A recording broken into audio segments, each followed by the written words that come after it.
और जंग शुरू होने के महज कुछ दिन बाद ही ट्रंप ईरान की सैन्य क्षमता को लेकर अलग अलग दावे करने लगे थे, लेकिन एक के बाद एक ट्रंप का हर दावा झूठा साबित हुआ और होता नजर भी आ रहा है।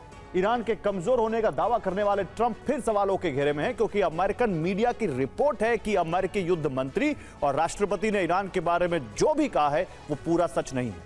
अमेरिका के अखबार न्यूयॉर्क टाइम्स की रिपोर्ट में दावा है कि ईरान पर अमेरिकी सेना के हमले पूरी तरह कामयाब ही नहीं रहे। क्या है ईरान की मिसाइल शक्ति का पूरा सच? आइए आपको दिखाता हूं इस रिपोर्ट में।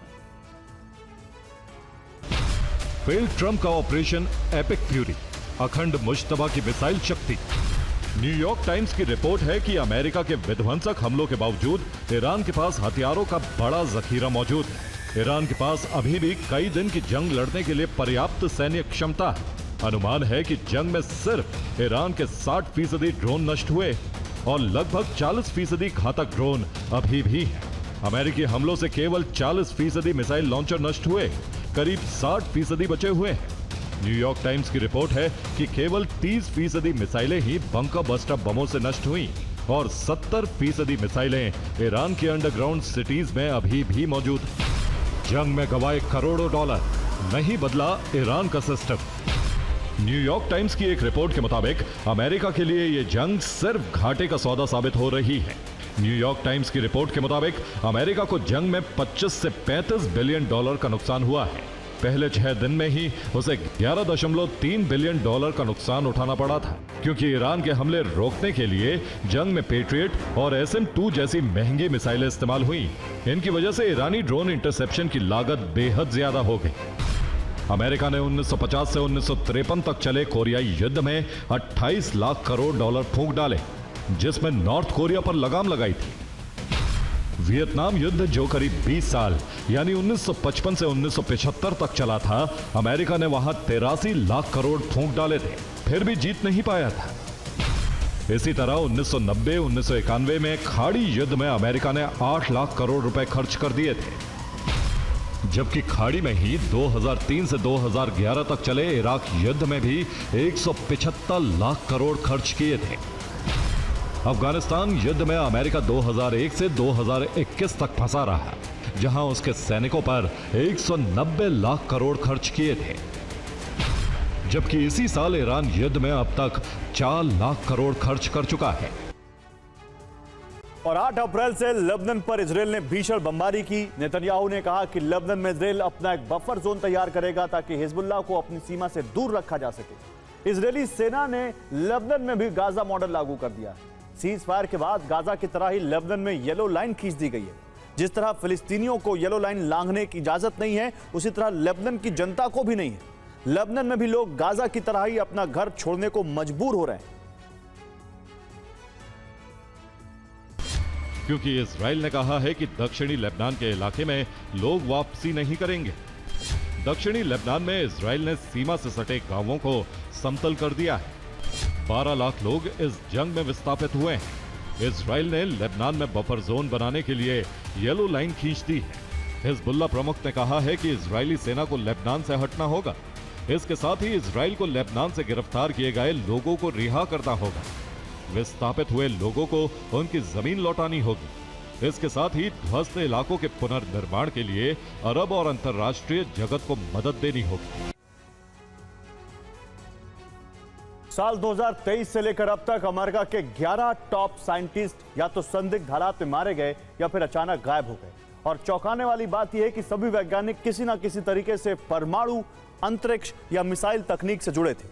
अब सवाल उठ रहा है कि अमेरिका के इन वैज्ञानिकों के गायब होने के पीछे चीन, रूस या ईरान का षड्यंत्र तो नहीं है।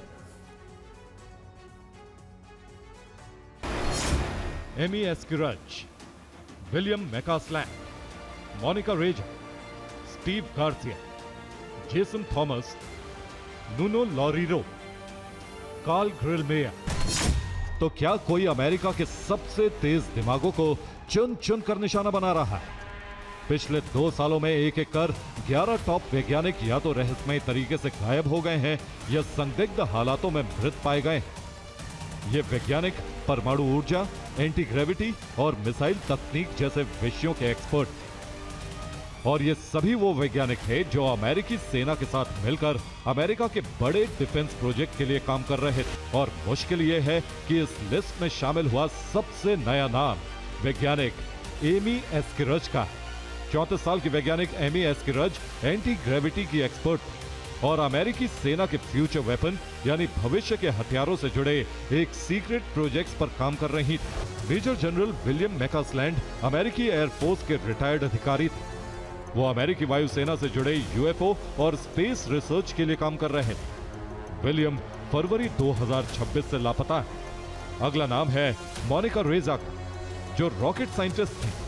वो मैकासलैंड की करीबी सहयोगी थी और एक हाइकिंग के दौरान अचानक गायब हो गई। इसी तरह सीधे परमाणु हथियारों से जुड़े खुफिया प्रोजेक्ट में काम करने वाले वैज्ञानिक स्टीवन गार्सिया कैंपस से ही लापता हो गए।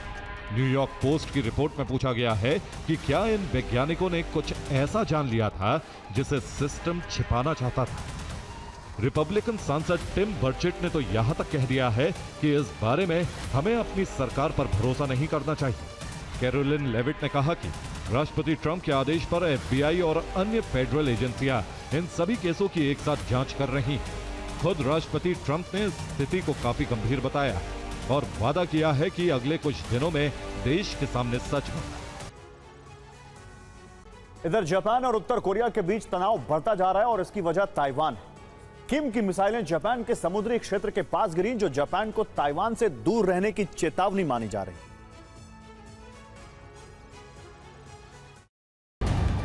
रिपोर्ट्स की माने तो ये कम दूरी की बैलिस्टिक मिसाइलें थी जो जापान की समुद्री सीमा से कुछ किलोमीटर पहले गिरी, जिसके बाद जापान में इमरजेंसी रिस्पांस टीम की बैठक बुलाई गई, जो पीएम ऑफिस के संकट प्रबंधन केंद्र के तौर पर काम करती है। इस टीम को लॉन्च से जुड़ी जानकारी इकट्ठा करने का जिम्मा सौंपा गया। 20 अप्रैल से फिलीपींस में बालिकातान 26 शुरू होने वाला है। जापान भी इस अभ्यास में हिस्सा ले रहा है, जिसके लिए जापान ने हेलीकॉप्टर कैरियर JSISE को भेजा है।